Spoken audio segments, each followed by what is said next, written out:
सुखाई होती है, उसके बाद इसका रगमाल होता है, उसके बाद इसका रगड़ाई होती है, उसके बाद हम इसको देते हैं एंटीक वाला कलर देते हैं।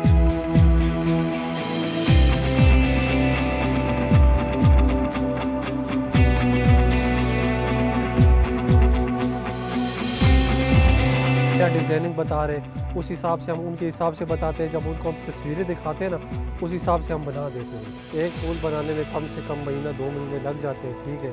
पूरा जो तैयार करते हैं उसमें 6 महीने भी लग सकते हैं।